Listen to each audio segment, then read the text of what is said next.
crazy ballyhooey Disney World. Our movies are magic, our cameras are rolling, the stars, they're gonna be here. And any man or child can take the stage. It doesn't matter what your age, you're ready for Disney World and our Disney MGM studios, where any one of you from near and far could be a star. Come on and have some fun. Disney World is number one. Hooray for Disney World. There's movie magic right in Disney World. They come from chili copies and Paducahs to catch the excitement and get their name up in lights. Mommies and daddies, all the young kiddies, movie magic is such a wonderful sight. Hooray for Disney World. You'll see the greatest stars of yesterday. And if you think that you can be an actor, you'll be an actor. You won't have to wait. The Disney MGM studios are gonna be great. We welcome you to a Hollywood that never was and always will be. The Disney MGM Studios theme park. The dream comes true. A behind-the-scenes look at the magic of special effects, Disney's newest cast of characters, and a ride that goes beyond any Disney's done yet, into the middle of the movies. That and more coming up in the next hour. Hi, I'm Kathleen Sullivan, the Walt Disney World Ambassador, here at the new Disney MGM Studios theme park at the Walt Disney World Resort.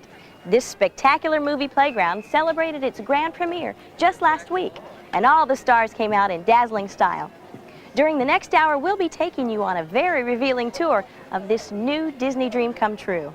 Your guides will be the Disney Imagineers and decision makers who took a Walt Disney original idea and turned it into state-of-the-art reality. Stay tuned, you're going to see Disney entertainment as you've never seen it before. The Disney MGM Studios theme park is a new dimension in Disney entertainment, dedicated to exploring and enjoying movies from every angle. It's also a production studio that upstages just about any in the motion picture industry. The dream came true May 1st, 1989, but the idea behind the dream dates back as far as Walt Disney himself. I think Walt Disney wanted to do a tour of a motion picture facility before he did Disneyland. And I've gone through our archives and I've seen stuff that Walt Disney drew for the studio tour in Burbank. And he was going to use part of Griffith Park and the monorail and all those things that he was working on for the studio tour in Burbank went to Anaheim as part of Disneyland. So we're really bringing back to this country the first idea of Walt Disney, which was to make the making of motion pictures interesting for a guest to see. When I built the studio over there, I thought, well, gee, we ought to have really a three-dimensional thing that people could actually come and visit. They can't visit our studio. The rooms are small. So I had a little dream for Disneyland adjoining the studio. When Michael Eisner and Frank Wells arrived on the scene in 1984, they greeted Walt's unrealized dream with open ears and some magic visions of their own. What really happened, if you look at the historical thread in the company of the studio tour, was this 40-year-old idea, and then later Walt's fulfillment of the ultimate idea of a total world, of Walt Disney World, and all the, the 28,000 acres is composed to what he was up against in Anaheim, where the company can only afford the limited amount to just build the Magic Kingdom. Bringing that down here, starting out with another Magic Kingdom, Walt's vision of the future with Epcot Center, and still so much land and such a fulfillment of a legacy to go, that it was the most natural thing in the world to turn to this idea that had been laying there on the shelves for all those years, that also matched up with our new aggressiveness in making films, and out came the studio tour. Out came the decision for a studio's tour, and in came a core of Walt's legacy, Imagineers. Initially, there was a group of about 10 concept people that I led in California in just coming up with the ideas. The initial ideas for the Great Movie Ride came out of those sessions, the initial ideas for the television theater, ideas about specially designing a studio so that you wouldn't have a closed set. You'd have the opportunity to look through every aspect of production. Throughout the conceptual phase, ideas kept flowing and the project kept growing. Not a lot of people know this, but when we first got the idea, it was to build a smaller studio tour as just another attraction at Epcot Center. And we looked at it, and I can remember Michael saying, it's fantastic, there's just one thing that's wrong with it. That's too small. Well, I think the one thing where we're really fortunate today, Michael Eisner, who is our Chief Executive Officer, and Frank Wells, our Chief Operating Officer, they're really willing to step up and really go forward with a lot of exciting ideas. And yeah, it was gutsy, but so was Disneyland in 1955, so was Walt Disney World in 1971, so was Tokyo Disneyland in 1982. We started out here with a relatively small park that was going to be a half-a-day experience for guests and was going to be a kind of a fun, small complement to the other two parks. And each time Michael came over to WED to look at it, he added another attraction, or he added another idea, or we were foolish enough to come up with another idea, and he always liked it. And as a result, what we ended up with was a park that's much bigger than I think any of us envisioned at the beginning. Michael's relentless enthusiasm saw the original 10 Imagineers grow to 60 in number. And before the official groundbreaking ceremony took place in 1986, engineers, architects, color specialists, entertainment experts, a cast of hundreds had sleeves rolled up, pencils sharpened, and imaginations in high gear. I know that this is going to be a marvelous spot for a studio and a tour, because you've got the people for it and everything else, and this wonderful sunshine, and it should be one of the greatest places in the world.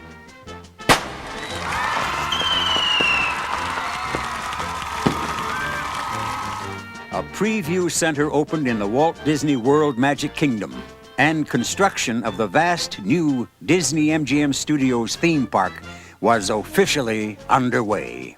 The Earful Tower earmarked the site with a 32,000-pound Mouseketeer hat measuring 28.5 feet in diameter. Human hat size, 342 3/8. Construction I would characterize as war.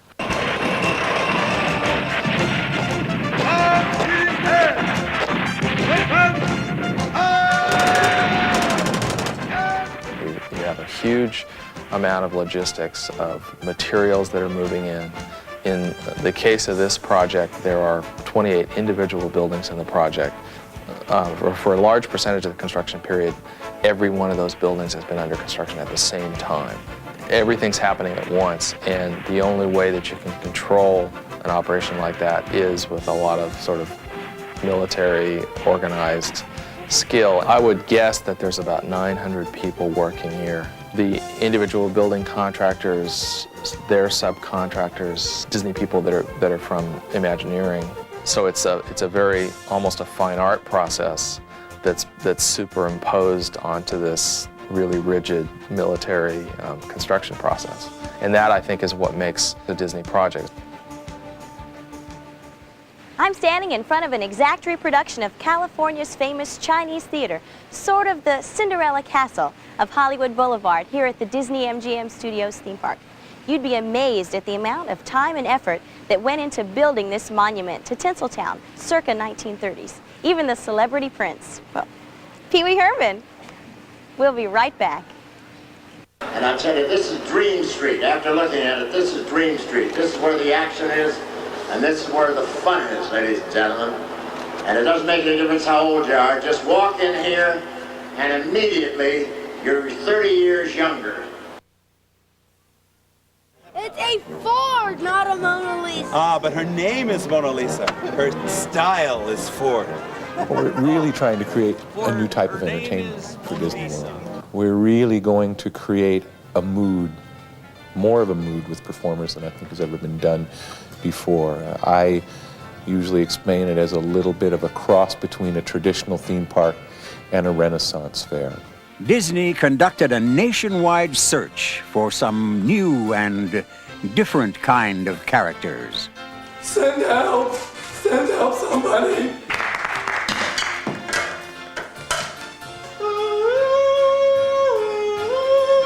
Exactly what is your problem?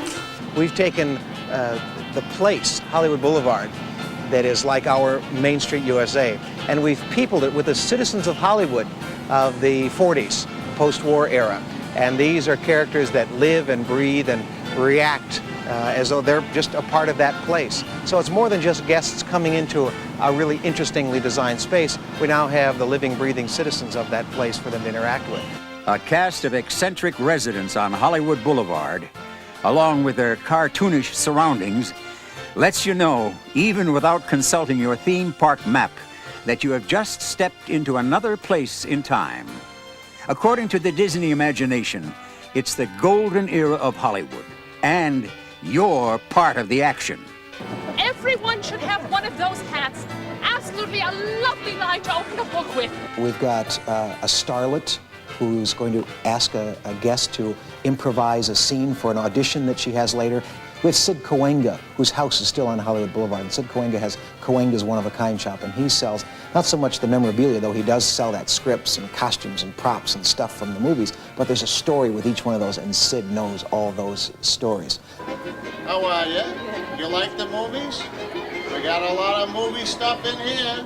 Here at the new Disney MGM Darling, studio. when did you get back to Hollywood? You're looking wonderful. Well, So thank you're you. gonna call Melrose, right? So, tell me something. Can I interject one word here? Sure. Talent, talent, talent. Darling, you're looking wonderful. Love your hair that Thank length. you. Don't change, you're beautiful. Hey, well, you never know who you'll meet here on Hollywood Boulevard. Maybe I'll be a star. We've really tried to recreate, I think, the glamour and excitement of Hollywood, and actually what we've probably done is we've created a Hollywood that never existed. It's better than probably Hollywood was. It certainly is better than a lot of Hollywood is now. But it's to fulfill our image of what Hollywood in its golden age, whenever you want to select that period, was. Art Deco and California crazy structures on Hollywood Boulevard are a humorous testament to the times, but their design and development was no laughing matter. A tremendous amount of thought was at the foundation of every zany building. Certainly, if the Disney company wanted to build a dinosaur that looked realistic, we could do so. But again, the feeling, you have to capture the feeling for 1940s Hollywood, and I think that's going to work very well. The Brown Derby is probably the most famous restaurant in Hollywood and is really tied to the glamour period of Hollywood. So there we went back to the source and created in detail the Brown Derby from Hollywood and Vine. And it will have the caricatures of the stars and a lot of the props and light fixtures and things that are part of the original restaurant. Then other restaurants like behind me, the Prime Time Cafe, we invented that concept. What we wanted to do there was pay homage to classic situation comedies from the 50s. And so what we've created are a series of 1950s kitchens that you eat in, and all the waitresses will be dressed like moms from those shows. And throughout the restaurant we have TV monitors where you'll be able to see clips from a lot of those classic shows. It takes attention to all the little ingredients, all the little things, and the props and the pieces that form the entire form that you're looking at. And without attention to those details, without maybe being able to point your finger at it, you will know that something isn't quite right. According to Bob Jolly, the Chinese Theater on Hollywood Boulevard is the ultimate example of such meticulous attention. I can't think of hardly any structure that has more detail to it. Because it was destined to be the focal point of the Disney MGM studios, as well as being an authentic piece of California history, there was never a random thought involved in the creation of the Chinese Theater. The Disney Imagineers devoted weeks and months to study and research of the existing California building in hopes of recreating it exactly in its original form. We feel it even looks better today than the original one in California. It's brand new. The original one has lost some of its detail due to age and weather and other conditions. and we have it back in its heyday and its glory. You know what I think you've done is captured the dream of Hollywood. Well, everything about this facility is entertainment, whether it is actually the entertainment we're making or the entertainment that people are going to have who come and see the entertainment we're making. It's all kind of a package of Disney entertainment, which is basically what we're about. One of the most entertaining of all Disney MGM Studios theme park attractions is the Great Movie Ride inside the Chinese Theater. It was the first idea that surfaced from the original concept team, to take guests through the most golden moments in film history and actually put them in the middle of the scenes. Of course, the first obstacle was deciding which of all the moments are most golden. We would get locked in a conference room and we would hammer on lists of literally hundreds of films. You know, what are the great westerns? And we'd make a list of 50 great westerns with 100 stars that should be in those western movies. And then realize that you're trying to fit this into a 90,000 square foot building, which is a huge building, but you're going to try to fit all of western movies plus 6 or 7 other genres of movies. Once the concept was hammered out, Disney audio animatronics experts were challenged to do their part in the creation of Disney's most ambitious ride-through attraction ever. The demand for sophistication had never been greater, because for the first time in history, audio animatronics players would star opposite live actors.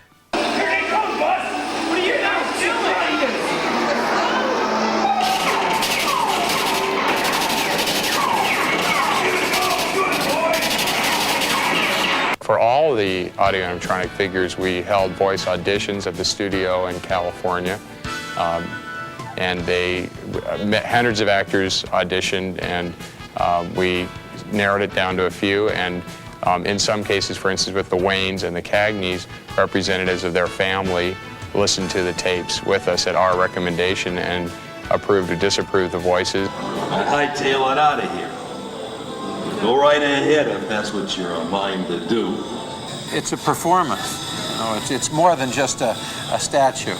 I mean, he moves, he talks, and it was a little eerie for me, frankly. Who killed my sister? Who killed the Witch of the East? Was it you? Actually, the Wicked Witch of the West figure is the most advanced audio animatronic figure that Disney has done so far, and it really is amazing how quickly and how lifelike the movements are in the figure. Could move much faster and stay more stable. It's a figure that has the most movement in the whole show. I think it has 17 body functions. We debated a long time about horror and sort of the violent side of the movies, and we didn't want to leave that out, you know, so we sort of selected the most horrifying movie monster that we could think of.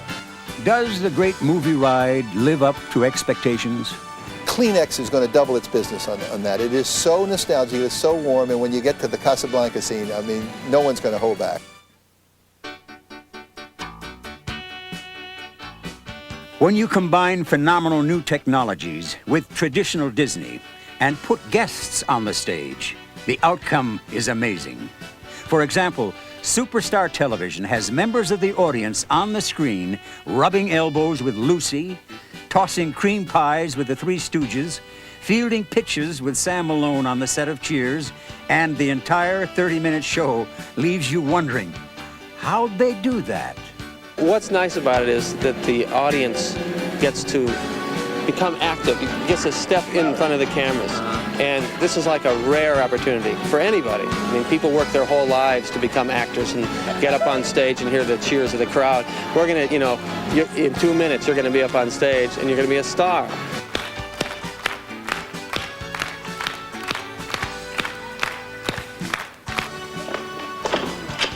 Oh, I'm so sorry. What can we do for you, officer?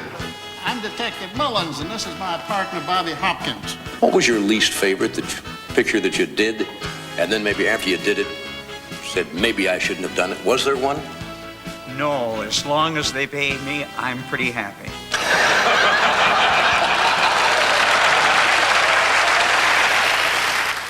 The Monster Sound Show is an outstanding example of what the new Disney technology can do with audio.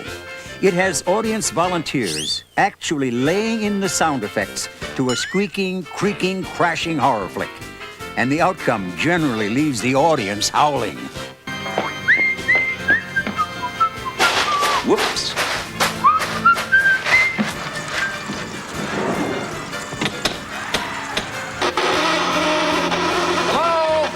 You never really think about sound in a picture. It's something you kind of take for granted, and I think when they come to our show, they'll see that it's a lot of work. It's a tough job putting in sound, and if it's done right, you don't notice it. If it's not done right, it sticks out like a sore thumb.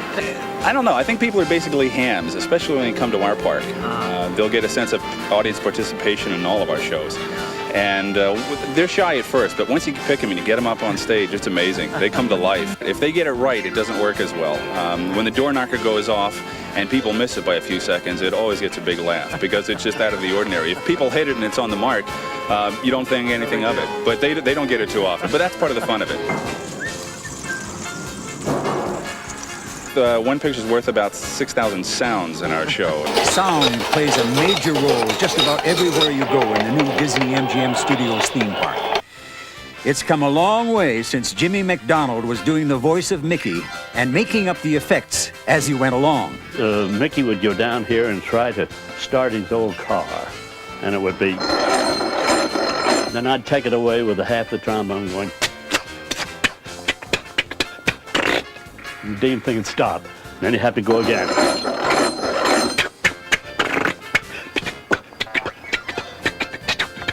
And it would go on and on. But with that, we'd add the syrup picture. So after this, then this would be added. That was a little six-cylinder. All of this stuff going at the same time, making Mickey's car. No wonder Minnie didn't want to marry him. Go out riding in that thing every Sunday. Quite a stunt. Sound isn't the only wizardry that went into the making of the 2,000-seat Indiana Jones epic stunt spectacular. It took a team of 25 designers to come up with this one, and building it was a seemingly impossible feat in itself.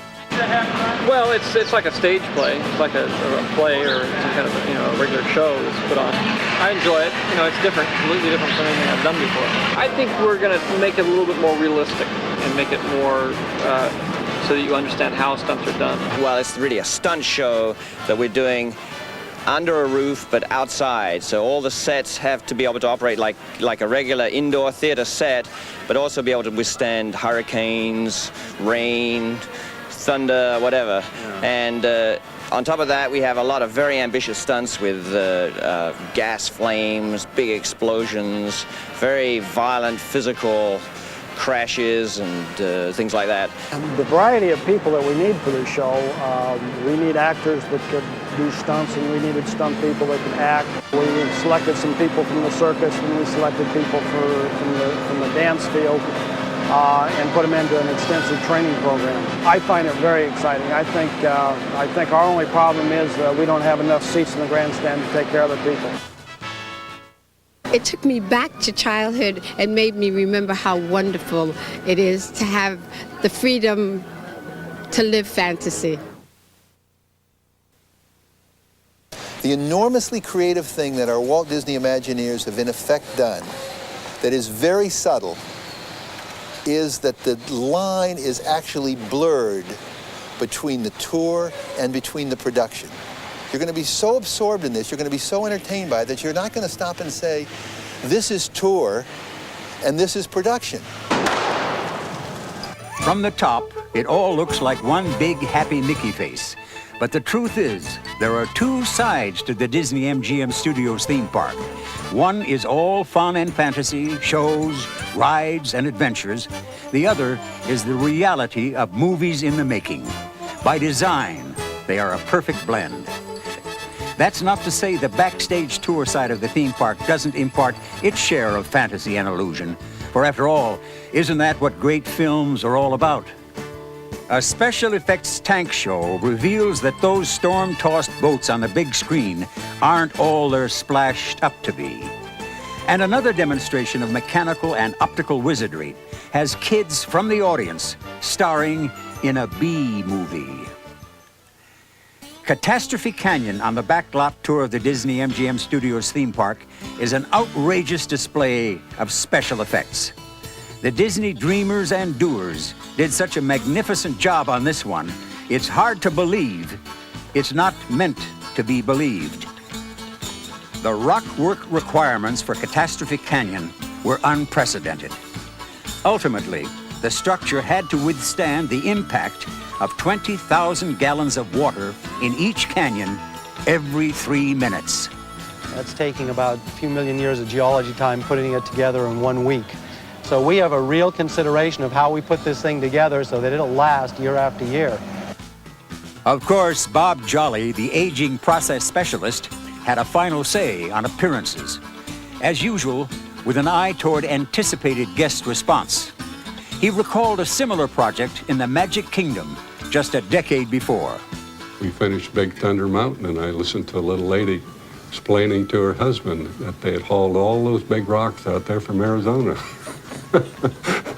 And I didn't correct her. Catastrophe Canyon is basically a collection of all the kinds of large-scale physical effects and special effects incorporated in filmmaking, used in filmmaking, brought together in this one thrill attraction on the backstage tour. We're 18 months actually from first concept through installation from what we have here today. But basically this was a challenge for Michael Eisner to come up with, as I said before, the large-scale kinds of physical effects and bring a thrill attraction to the backstage tour. We overdid everything. It's great to see guests see this for the first time and recoil in fright. I think one of the interesting things about this is, and one thrilling aspect is that we've reached that point where the guests actually are not quite sure whether we're in control or not. I think I'd like to hear them say, take two.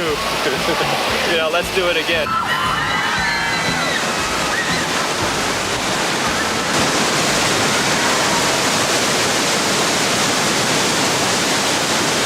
We've been on these rides, which are literally incredible.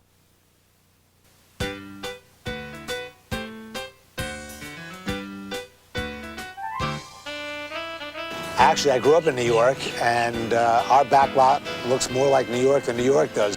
Aside from being a popular part of the guest tour, New York City Street is an extraordinary television and movie set. All of the Hollywood sets always ended in a building. You know, they were a T or something, so you never got a feeling or an extension or a vista of the city. So my idea there was to do a scenic perspective that would at least give one angle here that you had a feeling that there was a big city around this set. You know how you can tell it's a studio, guys? High curb. Always you can tell it's a studio shot, high curb. Actually, Gene is right, but he's not quite right. You can always tell it's a studio because the curves are lower than they would be in a real city. He has the right noun, but the wrong adjective, as usual. No, those curves are high. Those curves are lower than they would be in a real city, Gene. Well, there's where you disagree.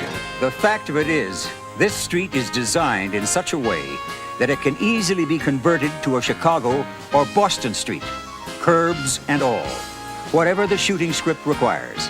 However, a word of caution to producers. Keep the Disney cleanup crew informed. When Bet was here shooting, just to tell you something about the Walt Disney Company, and she shot, which you'll see in a little while, or you've seen already, The Lottery. We shot it on the New York street, and the night before Bet came out to shoot, they made the New York street look like a New York street really looks. Garbage, graffiti, a lot of stuff on the ground. They had it all dressed to look exactly the way it would look today in New York City. Went home to go to bed, to get up early the next morning, 5 o'clock, to come in to shoot the film. When they got here the next morning, it was completely cleaned up. Walt Disney cleaning crew looked at the street and said, this is too dirty for Walt Disney World. Clean the entire thing up. Here's another convertible street with recognizable houses from movies like Splash 2 and television shows like The Golden Girls. Actually, the backlot streets, the 3 Disney MGM studio sound stages, and the post-production facilities were officially open for business in the summer of 1988. A ceremonious event which had guests all over the Walt Disney World Resort seeing Burt Reynolds and Lonnie Anderson drawing pictures over at the beach. The stars of Win, Lose, or Draw were seen on location all week long. Carol Burnett did a show. Siskel and Ebert. Everyone gave the new studios a big thumbs up. And the action's been rolling ever since. So just raise your hands and let's get going.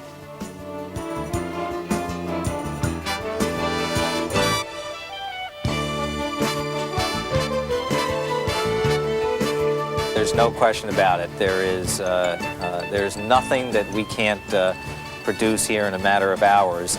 We have inside our own borders the ability to build almost anything, move almost anything, design almost anything.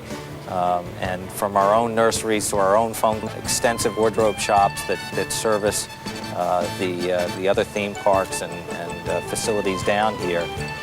When you turn those to the support of movie and television production, it's unmatched anywhere in the world. The world's largest working wardrobe, with over 2 million pieces, helps clothe the shows in production. And it's also a tailor-made part of the backstage studio tour. Guests are also invited to eavesdrop on shows in progress through glass-enclosed corridors. The stage studio complex is an art form in its own right, designed by Milt Foreman, one of the foremost specialists in the industry. What we had to do was design a stage that could efficiently and easily service film production and television production without compromising the needs of either system. What it is the integration and culmination of all of the technology and creativity that was developed by studio people all over the world. It's breathtaking and it's just fabulous. On stage, on location, and inside the animation building, guests of the Disney MGM Studios theme park can watch behind-the-scenes scenes of movies in the making. For the first time ever, animators are in animation for the world to see. Guests can watch how classic cartoon characters can spring to life from nothing but a blank sheet of paper. Well, I think we have a building here that's absolutely unique in the world in terms of the notion that on one side of a glass wall is a real, honest-to-Pete animation studio which is making movies as you walk through. On the other side, the guests are brought in through an art gallery of some of the artwork that going clear back to Snow White and Fantasia. And then they go through an 8-minute film with Walter Cronkite and Robin Williams, who, in a very entertaining way, give you an idea of the process of animation. Then you come out into this very large space in which you will see animators and special effects people and cleanup people and background painters and inkers and painters and camera people all at work. Quite literally, they will be making a film in front of your eyes. We're going back into the featurette business, which we have been out of for more than 10 years, and they're going to feature Mickey and the primary Disney characters. And so we're very excited about that. And the very first thing we're doing down here is a brand new Roger Rabbit cartoon, which will be 6 minutes and will be theatrical. The next one after that is very likely to be a half-an-hour show with Mickey and Donald and Goofy and all the traditional characters, which haven't been animated in new material for about 20 years. I mean, you have all these artists who dedicate long years of their lives. It takes, as I said, much longer to do an animated film than a live-action film. And they dedicate big chunks of their lives to get these things done, to make the characters come alive. And there's that warm feeling, as I say, that sticks with an audience after they've seen one of those classic films, and that it's basically an emotional venture, the animation. So when I came on board, we talked about that, and I really felt that responsibility that we are representing the Disney magic here, and that's basically an emotional thing. It's not impressing people with technique. It's having them feel something when they walk out of the theater. You have to breathe the life into it. I think it's got to come out of the heart more than anything else. It's got to come from the heart, through your arm, into your hand, and onto the paper. What you're doing is just a drawing, a cartoon on the screen that you're trying to get people to cry and laugh and believe. I don't think you can mechanically work it out. You've got to feel it to make it really come across and magically be alive up there. And there was this bear fight sequence, and I really wanted to express the feeling of what that is like, to be in the middle of this bear fight. And I had never, of course, been attacked by a bear before. So how you going to know that? Well, my first thing I did was go to the library and checked out books on bear attacks and reading on that and go, whoa, this is horrible. Oh, the bear just ripped this guy's scalp right off. Oh, I better draw the bear bigger. So I'd draw him bigger and meaner, and then I'd read some more stories and go, oh, I gotta draw him bigger. So there's no space left on the page except just all bear. And I started doing that, and I tried to capture that feeling. It was great because I felt like I was animating something I'd experienced.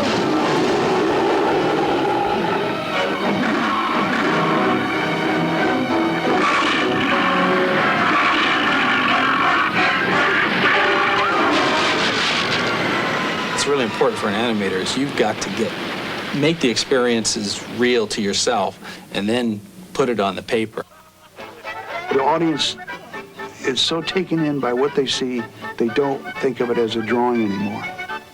That was the big thing to me, making the audience get involved in this and caring about what was happening to the characters.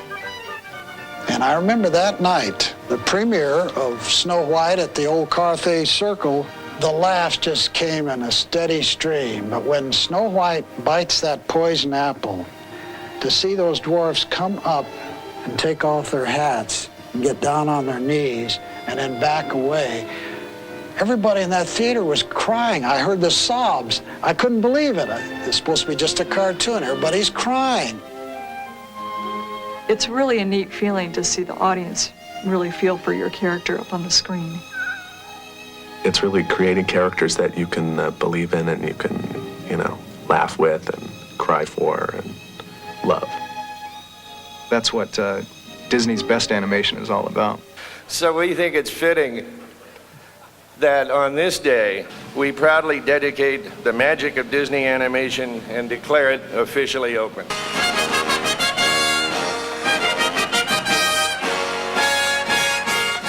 And of course, what would the future of animation be without Mickey Mouse? Where is Mickey? Oh, there he is, starring in the Walt Disney Theater, which is the final stop on the Backstage Studio tour. Oh, hi, everybody.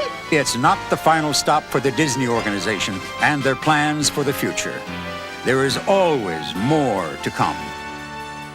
It's already on the drawing boards, is a whole expansion plan, and it is clearly a good business unto itself. And so I hope that we will continue to expand the facilities and add additional stages and really have it work as a facility beyond what it can service for our own needs.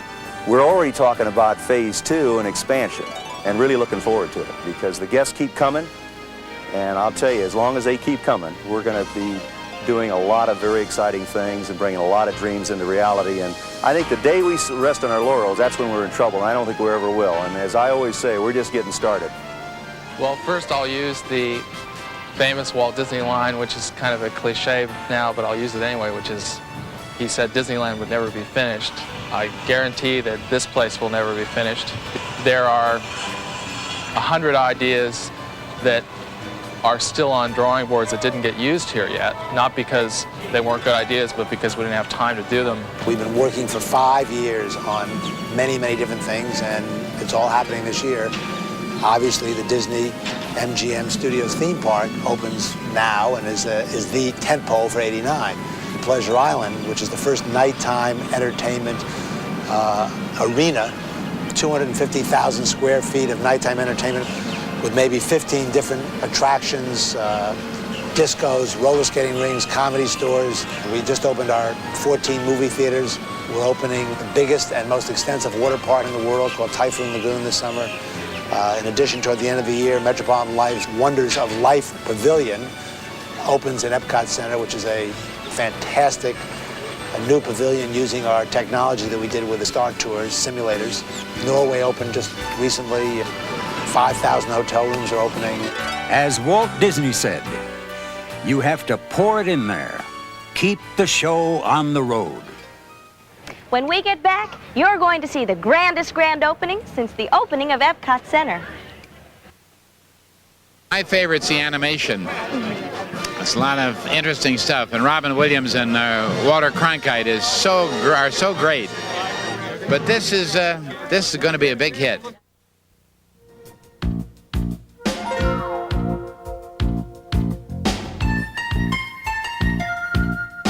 The stars came out in grand style.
We're thrilled to have Bette Miller be here to dedicate this fabulous tour.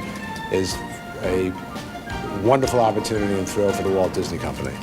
This studio tour that is being dedicated today is so complete that most everyone that goes through it will probably qualify for a guild card at the end of it. I'm very, very proud to have been associated with a company that provides such marvelous opportunity for so many artisans and so many artists to do their best level of work. And I would just want to say to all of them and to Michael and Jeffrey, thanks for the opportunity, and I wish them all greatest success with this most new and exciting adventure here at Walt Disney World. Let's dedicate! On this 29th day of April 1989, we dedicate the Disney MGM Studios Backstage Tour. Lights, camera, action!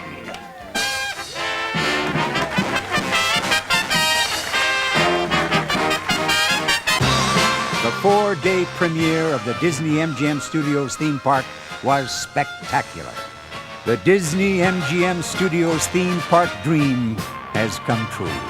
Hooray for Disney World, that crazy valley, hooray Disney World. Our movies are magic, our cameras are rolling, the stars, they're gonna be here. And any man or child can take the stage. It doesn't matter what your age, hooray world. And our Disney MGM Studios, where any one of you from near and far could be a star. Come on and have some fun. Disney World is #1. Hooray for Disney World. There's movie